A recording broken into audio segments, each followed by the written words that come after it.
तो ये कहानी एक ऐसे लड़के की है जिसके पास खास किस्म की पावर्स थी। इसका नाम डोंसू था। वो अपना ही गाना कंपोज किया हुआ जो इसने खुद बनाया था उसे गुनगुनाता हुआ बस स्टेशन पर जा रहा था। तभी कुछ लोग आते हैं और उसको उठाकर ले जाते हैं। ये दरअसल लोगों को किडनैप करके उनके शरीर के हिस्सों को बेचते थे। वो डोंसू को उठाकर एक डॉक्टर के पास ले आए थे, जहाँ पर वो डॉक्टर सर्जन उसके शरीर के सारे हिस्सों को निकाल लेता है। डोंसू तकरीबन मर चुका था, मगर हैरानी वाली बात ये थी फिर भी वो डॉक्टर को ये सब करता हुआ देख रहा था। डॉक्टर ने उसकी दोनों आंखें निकालकर ट्रे में रख दी थी और खुद फोन पर बात करने चला जाता है। उधर ही हम देख पाते हैं डोंसू के शरीर से कुछ टेंटिकल्स बाहर निकलते हैं और उसका पूरा शरीर ठीक होने लगता है। डॉक्टर उसे देखकर बहुत ज़्यादा डर गया था, क्योंकि डोंसू ने खुद ही अपनी आँख को उठाकर लगा लिया था। जैसे वो अपनी दूसरी आँख को वहाँ पर ढूंढता है, डॉक्टर वहाँ पर गुंडों को बुला लेता है, जिससे अब डोंसू वहाँ से भाग गया था। फिर कुछ दिन बाद उसी शहर में एक हादसा होता है। एक बहुत ही खूबसूरत औरत की मूर्ति को किसी ने सड़क के एकदम बीचों बीच रख दिया था। सब लोग उसी की तरफ देख रहे थे, क्योंकि वो बहुत ज़्यादा खूबसूरत थी। जैसे सब उसकी फ़ोटो लेने लगते हैं तो उसके अंदर से खून टपकने लगता है। वहाँ पर हमें पता लगता है कि वो कोई मूर्ति नहीं थी, बल्कि जीता जाता इंसान था, जिसको मूर्ति बना दिया गया था। आहिस्ता आहिस्ता ये खबर सब जगह पर फैल जाती है। वहाँ पर पुलिस भी आ गई थी। इंस्पेक्टर उसकी बहुत देर तक इन्वेस्टिगेशन करवाते हैं, जिसमें उन्हें पता चलता है उसमें पी और एन नाम के 2 सिंबल्स हैं। वहीं पर हम डोंसू को देखते हैं, जिसने अब अपनी एक आँख पर पट्टी बांध ली थी और अपनी दुख भरी जिंदगी जी रहा था। एक रात जब वो अपने बनाए हुए गाने की प्रैक्टिस कर रहा था तो अचानक से उसकी आंख में दर्द होने लगा था। जो आंख उसकी गायब थी उसको अचानक से एस्ट्रोनो चैन नजर आती है, जिसमें वो बिल्कुल वही वर्ड्स देखता है जो उस मूर्ति के जिस्म पे बना हुआ था। उसको और भी बहुत सारी चीजें नजर आती है, जिससे ये पता चलता है कि डोंसू की आंख किसी और आदमी के पास है। तभी डोंसू ये सब देख पा रहा था जो वो आदमी कर रहा था। अगले दिन डोंसू अपने काम पे जाता है, जो एक कबाड़ खाना था। तभी वहाँ पर कुछ लोग आते हैं जो उसके दोस्त को बहुत मार रहे थे। डोंसू अपने दोस्त की मदद करने की कोशिश करता है, पर बेचारा खुद ही मार खा लेता है। उन्हीं में से एक आदमी डोंसू को मारने के लिए चाकू निकालता है, पर डोंसू उससे लड़ाई करता है और इसी उसमें बेचारे डोंसू का कान कट जाता है, जो कि जमीन पर गिर गया था। ये देखकर सभी वहाँ से भाग जाते हैं। जैसे ही वो सब वहाँ से चले जाते हैं तो डोंसू अपना कान उठाकर अपनी पावर से कान को वापस जोड़ लेता है। उधर ही वो लोग भी डोंसू को ढूंढ रहे थे, जो शरीर के हिस्से बेचा करते थे। उन्हें पता चल चुका था कि डोंसू का शरीर और उसका एक एक हिस्सा बहुत ही खास है, क्योंकि उसे जितना भी जख्मी कर लो, काट लो, वो खुद ही जुड़कर ठीक हो जाता है। और ऐसे शरीर की मार्केट में लाखों करोड़ों में कीमत है। डोंसू अपने घर जाता है, जहाँ बैठा वो अपने गाने की प्रैक्टिस कर रहा था, मगर उसे गाने के लिरिक्स सही तरह से याद नहीं थे। वो दोबारा से सुनकर प्रैक्टिस करने लगता है। तभी उसको एक ख्याल आता है। उसे उसी आदमी का ख्याल आ रहा था जिसके पास डोंसू की दूसरी आँख थी। वो भी बैठा उसी का गाना सुन रहा था। तभी डोंसू की आँख में दर्द होने लगता है, जिसके बाद डोंसू ये फैसला करता है कि वो वहीं पर दोबारा जाएगा जहाँ पर उसे ले जाया गया था और अपनी आँख को ढूंढ लेगा। मगर वो लोग उसे पहचान लेते जो उसके पीछे पड़े थे। वो उसको पकड़ने की कोशिश करते हैं। वो उनसे बच के भाग रहा था, पर तभी उधर ली नाम की लड़की आकर उसे बचा लेती है। ली कहती है, मैं जानती हूँ तुम डोंसू ही हो ना। जिसके बाद वो उसकी टांग पर चाकू निकालकर एक कट लगाती है, पर वो देखते ही देखते खुद ही ठीक हो जाता है।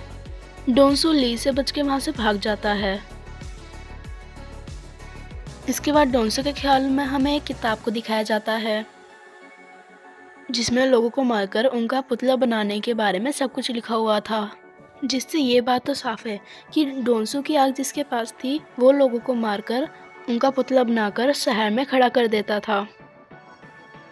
अब हम एक लड़की को देखते हैं जो डोंसू का गाना सुनकर ऑफिस जा रही थी, क्योंकि वो गाना बहुत फेमस हो चुका था।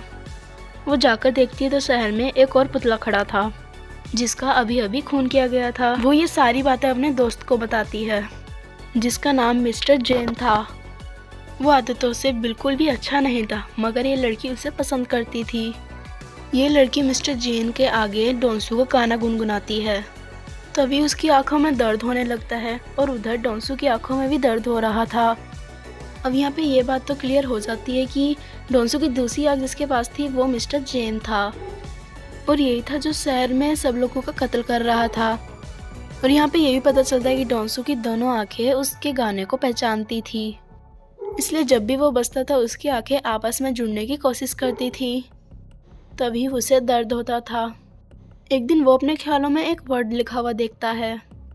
वो जब उसे इंटरनेट पर सर्च करता है तो उसे पता चल गया था कि शहर में जितने भी कत्ल हो रहे हैं वो कातिल उनको मारकर मूर्ति में बदल देता है और वो कोई और नहीं बल्कि मिस्टर जेन है। इस बात का पता करने वो अगले दिन उस लड़की के पास जाता है जो मिस्टर जेन की दोस्त थी। वो उसको देखकर पहचान लेता है क्योंकि इस लड़की को उसने अपने ख्याल में देखा था।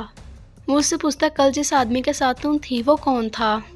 वो लड़की उसको कुछ नहीं बताती और डर कर चली जाती है। उसे ऐसा लग रहा था जैसे वो उसे छेड़ रहा है। डोंसू किसी बात के बारे में भी नहीं जानता था। उसको तो ये भी नहीं पता था कि कातिल दिखता कैसा है। अब डोंसू एक एस्ट्रोलॉजर के पास जाता है और उसको उन सिंबल्स जो उसने देखे थे और उन तारीखों के बारे में बताता है जब खून हुए थे।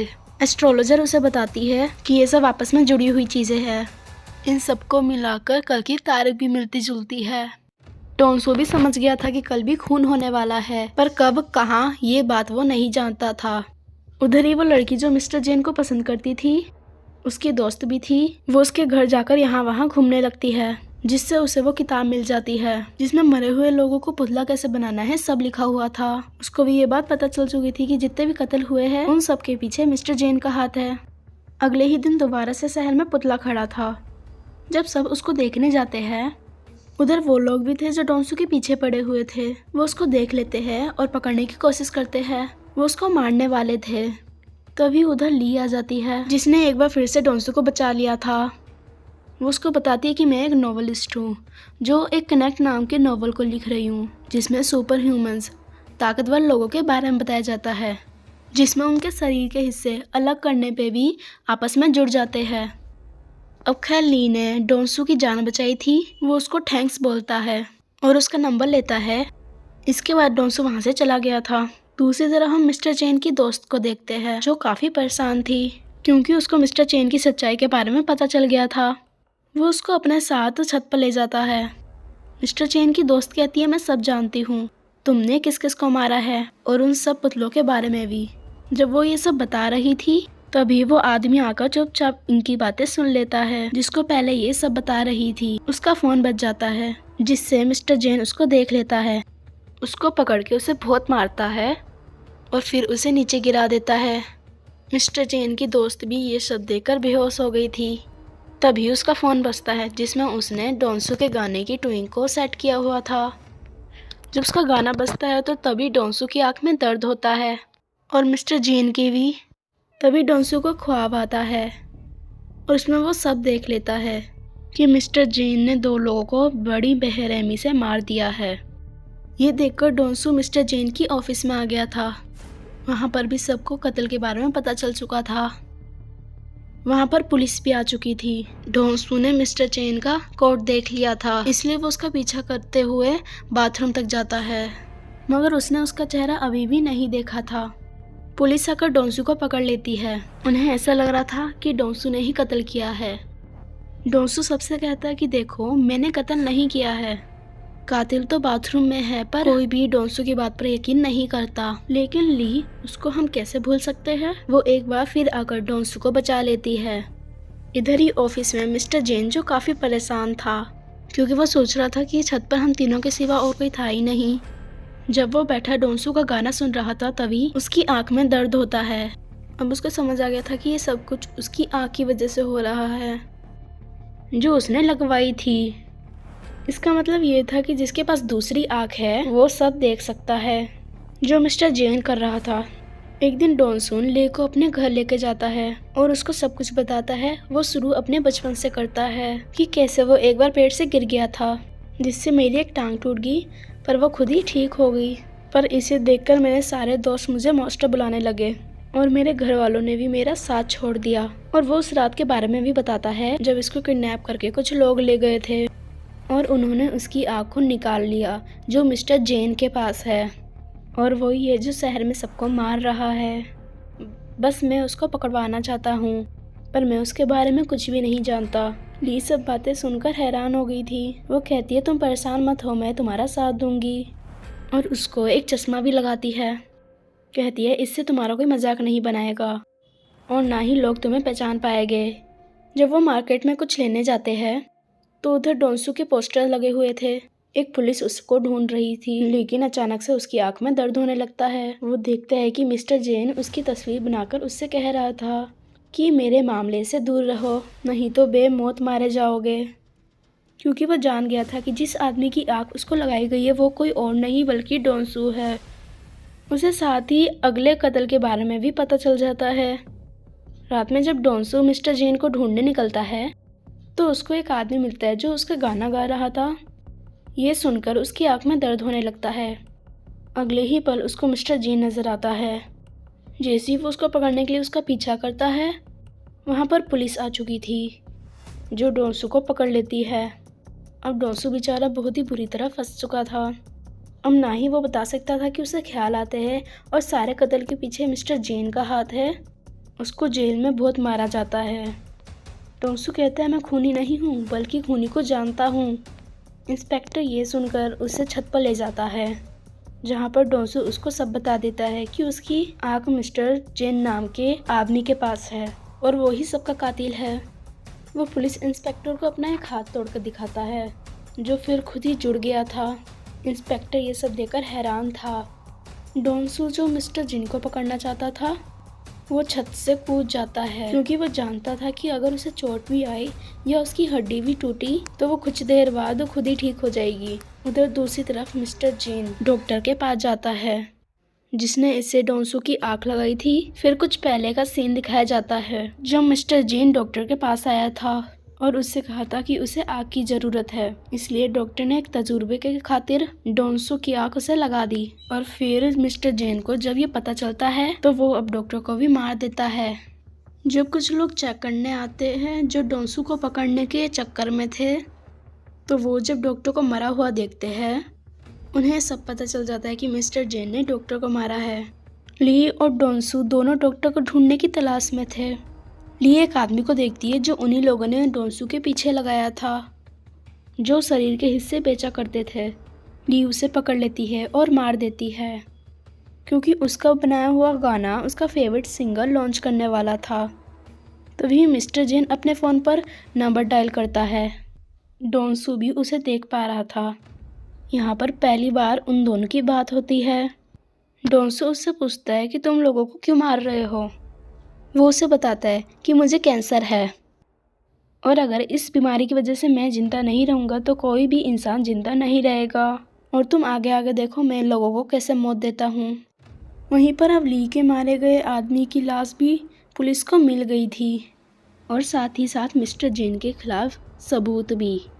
जब ली डोंसू से मिलती है तो वो अपनी गर्दन पे कट मारती है, जो देखते ही देखते खुद ही ठीक हो गया था। यानी इसका मतलब ये था कि ली भी कनेक्ट थी। ली कहती है शायद हम जैसे और भी लोग होंगे। दूसरी तरफ मिस्टर जेन डोंसू जैसा बनकर उसी सिंगर के पास चला जाता है जिसने डोंसू को बुलाया था। वो उस सिंगर को मारकर किडनैप कर लेता है और साथ ही डोंसू को धमकी देता है कि अगर रात तक वो नहीं आया तो वो उस सिंगर को मार देगा। पर वो लोग डोंसू को पकड़ लेते हैं जो शरीर के हिस्सों को बेचा करते थे। ली उसे कहती है कि तुम जाओ, इन्हें मैं संभाल लूँगी। ली उन गुंडों का मुकाबला करती है, पर जब एक आदमी उसके चेहरे पर कट मारता है तो वो खुद ही ठीक होने लगता है। ये देखकर वो लोग बहुत ही खुश हो गए थे कि पहले तो वो सिर्फ डोंसू ही था, लेकिन अब ये लड़की भी जिन्हें बेचकर ये बहुत सारे पैसे कमा सकते थे। लेकिन देखते ही देखते ली उन पे भारी पड़ रही थी और वहाँ से भाग जाती है। उधर पुलिस को भी मिस्टर जेन के खिलाफ काफी सारे सबूत मिल चुके थे। उन्हें पता चल चुका था कि मिस्टर जेन डोंसू बनकर घूम रहा है। डोंसू भी उस जगह पे पहुंच गया था जहां पर मिस्टर जेन ने उसे बुलाया था। वो ये बात भी जानता था कि मिस्टर जेन को लड़ना नहीं आता, वो तो सिर्फ लोगों के डर का फायदा उठाकर उन्हें मारता है। तभी मिस्टर जेन आकर उधर गैस छोड़ देता है, जिससे डोंसू बेहोश हो गया था। वो उसको उठाकर अपने साथ ले जाता है। उधर ली भी एक मॉन्स्टर के पास गई थी और उससे कहती है, तुम्हारे जागने का भी अब वक्त आ चुका है, जो कि डोंसू और ली की तरह ही था। ये उसको अपने साथ ले जाती है। यहाँ मिस्टर जेन डोंसू को उस जगह पे ले आया था जहाँ पर उसने सिंगर को रखा हुआ था, और डॉक्टर की बॉडी भी टंगी हुई थी जिसको उसने मार दिया था और बहुत जल्दी पुतला बनाने वाला था। सिंगर की ऐसी हालत देखकर डोंसू उनसे माफ़ी मांगता है। मिस्टर जेन कहता है, मुझे कैंसर है, मैं मरने वाला हूँ, इसलिए मैं डोंसू की बॉडी का इस्तेमाल करूँगा और अपना दिमाग इसके दिमाग के बदले लगाऊंगा। जहाँ पर शरीर तो डोंसू का होगा पर दिमाग मेरा। वो डोंसू की उंगली काटकर भी सिंगर को दिखाता है। अब वो इन दोनों को फ्रीजर में बंद कर देता है, जिस वजह से सिंगर तो मर गया था। इस बात पे डोंसू को बहुत गुस्सा आता है। वो अब आज़ाद हो चुका था और बाहर आकर मिस्टर जेन को बहुत मारता है। उधर ही ली भी उस मॉन्स्टर को लेकर आ गई थी। मिस्टर जेन जब उस पर हमला करता है, उसे भी पता चल चुका था कि ली भी कनेक्ट है।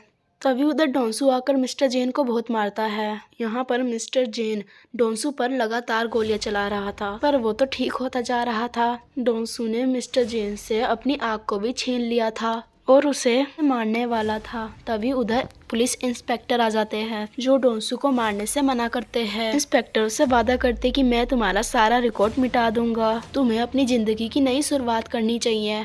अब ली और डोंसू को ये लग रहा था कि सब कुछ ठीक हो गया है।